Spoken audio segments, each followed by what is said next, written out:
ప్రకాశం జిల్లా, నెల్లూరు జిల్లా, కడప జిల్లాలోని ఫ్లోరైడ్ బాధిత కరువు పీడిత మెట్ట ప్రాంత ప్రజలను వాళ్ళ దాహార్తిని తీరుస్తూ సాగునీరు కూడా అందించే ఒక గొప్ప కార్యక్రమం ఈ ప్రాజెక్టు. ఈ పూల వెంకట సుబ్బయ్య వెలిగొండ ప్రాజెక్టును అప్పట్లో నాన్నగారు, ఆ దివంగత నేత ప్రీతమ నాయకుడు రాజశేఖర రెడ్డి గారు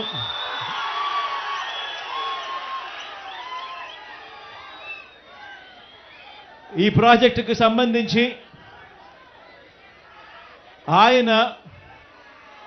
శంకుస్థాపన చేసి ప్రాజెక్టు పనులు మొదలు పెడితే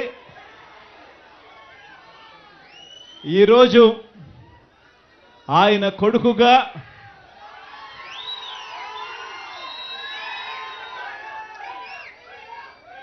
రెండు టనళ్లను కూడా, ఒక్కొక్క టనల్లు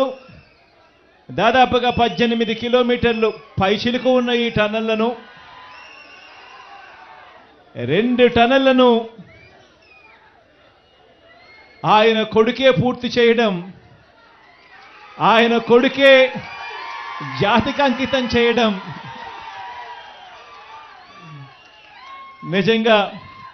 ఇది దేవుడు రాసిన స్క్రిప్టే అని చెప్పడానికి ఇంతకన్నా వేరే నిదర్శనమే అవసరం లేదు.